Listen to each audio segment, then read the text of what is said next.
Hi, we are here. By we, I mean me and you, Afropean Monica and Miss. Winsome Duncan, book confidence coach. The conversation is going to be about race. It's going to get deep, maybe, maybe not. What do you think? Well, it depends because we have fundamentally different views around it because of our heritage. Which is not a bad thing necessarily. I wanted to talk to Winsome exactly because of that. As you know, I grew up in Poland. You grew up where? So born in the UK, London. And what is your background? So British. My parents, my mum is Barbados and my dad is Grenada. Although my dad is from Trinidad, he was born in Trinidad, but he doesn't see himself as Trinidadian, sees himself as a Grenadian. Okay, so, but Winsome is very engaged in the matters of, in the black community. Essentially, do you want to talk about that a little bit more? First of all, I would like you to elaborate. What do you mean I'm engaged? What does that mean? I mean, you are very supportive. She's Wait, very supportive. Should I take offence? Are we talking about pro-black community? Are we talking about Black Panther movement? Elaborate. Pro, most definitely. So you see, I come from Poland, right? We don't have these conversations in Poland, okay? You expand on that in the way you want it to be heard. All right, yeah, so I do accept that. I'm a proud black woman, black on both sides, never going to change. I feel as if melanin is something to be celebrated, but the society in which we live in often demonizes us around criminality, drugs, activity, poor communities. And there's a distinct difference between black people in the UK and those in America as well. And I just feel like African American people have got it more together in terms of going forward. Am I pro-black? Yeah, because I love my skin. Why not? Okay, so what would you say? Because, one of the comments that I got on my other video, which had nothing to do with the black identity, that comment was an attack on me for claiming to be black when I'm mixed race, which I wasn't even doing. I was not doing that at all. However, the same person quite often, I would have to double check that, but he quite often says things like people from Barbados or, all those other places are not truly black. How would you feel if someone came and told you that you are not black, actually, that you are a mix of things historically and all that stuff? Like, how would you feel if you were not allowed to claim your blackness? Well, I just feel as if historically, essentially, I am not full black. You look at my skin tone, It's like caramel, what we say light skin. In the Caribbean, we say red skin. I'm a fairer shade of black. So if we were back in slavery days, I'd be in the cotton fields like, yes, amasa, yes, amasa. You see what I'm saying? And doing a little tap dance for massa.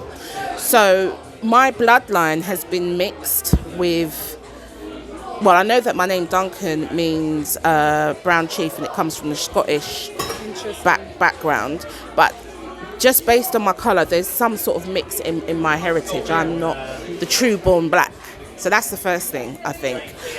So essentially that person online has got an element of truth. If you go to countries like in Africa, Sudan, they're black blues. So they're the original blacks, very, very dark. And then you get the difference where you have the albinos who are seen as outcasts because they haven't got any pigment.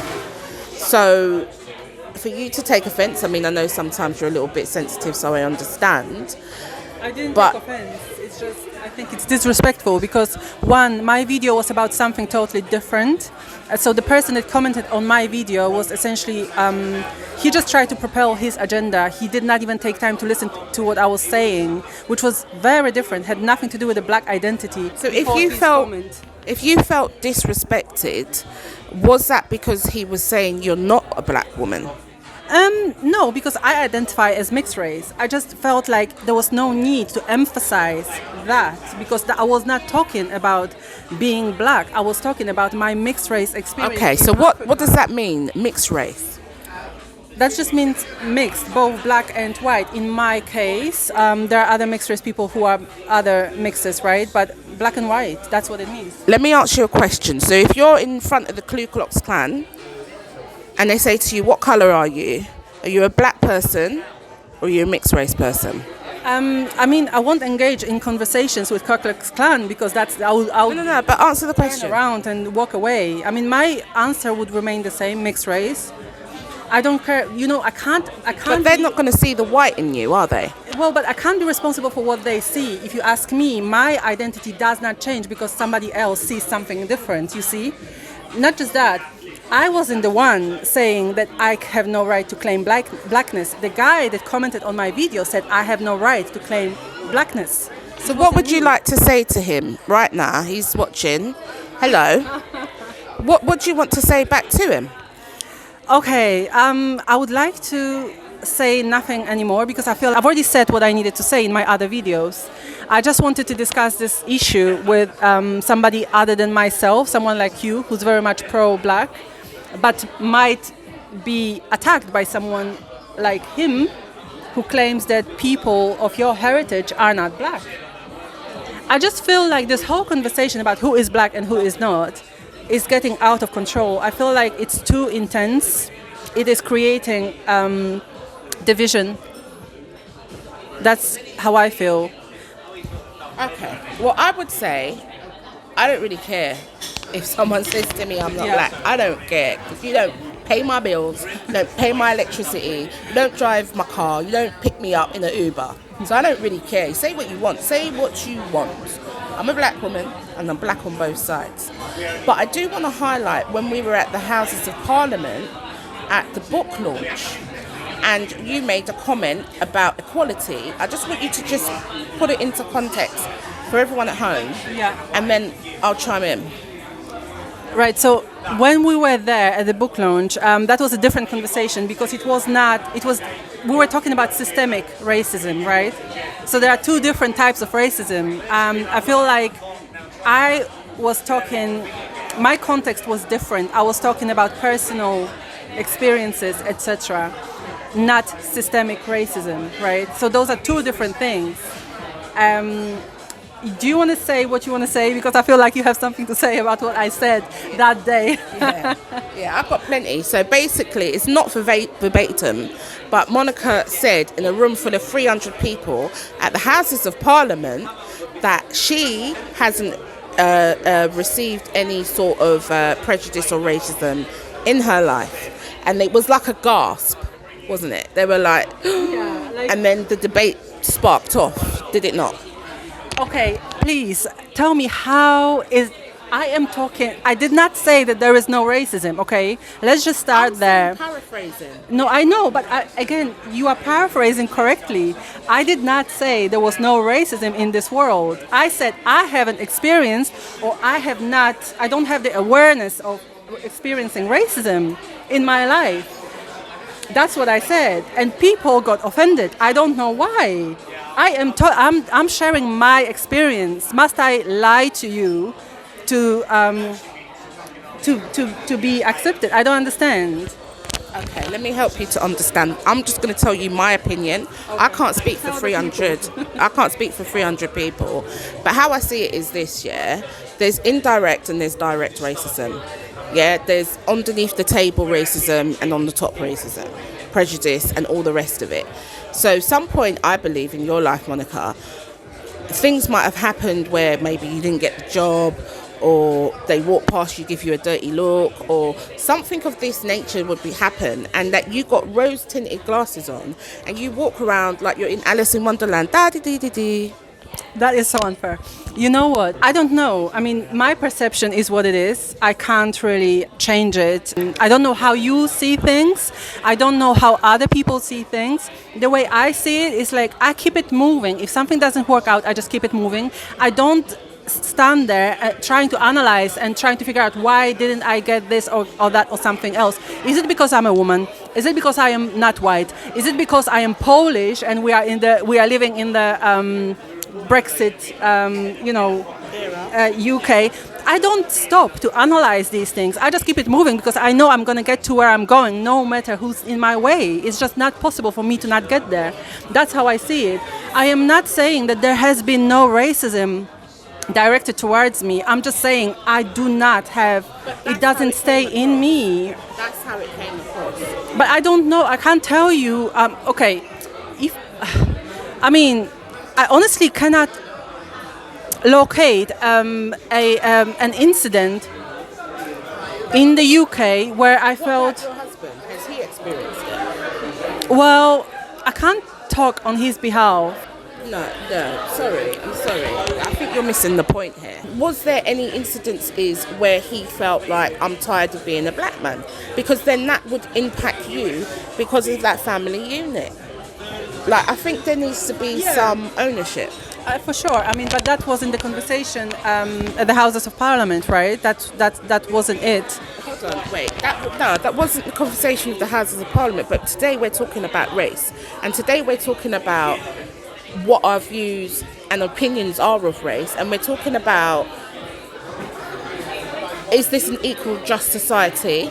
Are we black or are we mixed race? And this is what the conversation is. So I think personally it interconnects and it weaves together. Okay.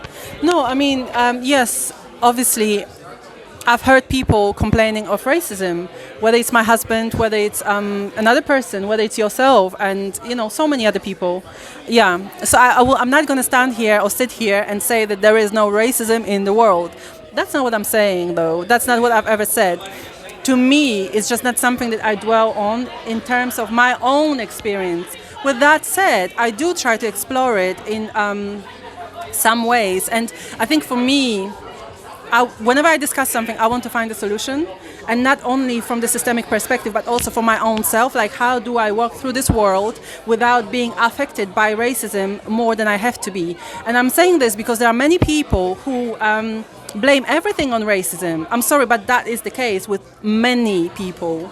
Somebody doesn't smile at you, oh, they are racist. Somebody doesn't, has a bad day, they are racist. It's not always racism. We can't always blame racism for things that don't work out. So before I forget this, first of all, I've got mixed race friends. And if they're half black, half white, they do identify themselves as a black woman. One particular woman I'm thinking of, she's even really, really fair. But she's a black woman. She would be attacked. Well, I don't know about attacking. No, I don't know about attacking. But what I'm saying is, you're right. We all have different perspectives about it. So that's what makes everything so beautiful. So then, what is the solution to overcoming the injustice and the prejudice that we see on a daily basis, where they think that they can put their foot on man's neck and kill man, strongholder man, and all the rest of it? What's the solution? I'm not here to say that I have the solution. I don't have the solution to racism, systemic racism, to hatred. I am not, I'm not Jesus Christ. What's your opinion? I don't think that this issue is going to be resolved on this side of life, honestly. I don't think. While we are alive, because this world is just what it is. There is hatred in here, there is racism here, there is all sorts of other inequalities here, and they'll continue to remain. I think talking about the issue is helpful. What I don't want to see, can I just say this? What I don't want to see is that we go to another extreme where we create this other society where, it's already happening, it's already here. Like, we are divided, you see? And we are not always divided because somebody is racist towards us. We are divided because we assume or presume that they will be racist towards us. And that's what hurts me. But now that you're talking, I have to say that I was really shocked. And, we've been friends for years. But I was really, really shocked, even mortified, that you didn't understand my vision for the need to have more black and brown faces in children's books, where there's only 5% represented within the UK at that time. Tell me a little bit more about that. Okay. I was born in Poland. I grew up in Poland. Okay, like there is not a 5% representation in Poland. There is zero. Like this is not a conversation that is being had or was being had when I was growing up. Right now, that's changing, but when I was growing up, I was the only mixed race or not non-white person in the town, like the only one. Plus my sister. Sorry, we were the only ones. You understand? So that conversation did not exist. It did not cross your mind. I grew up without my Nigerian father.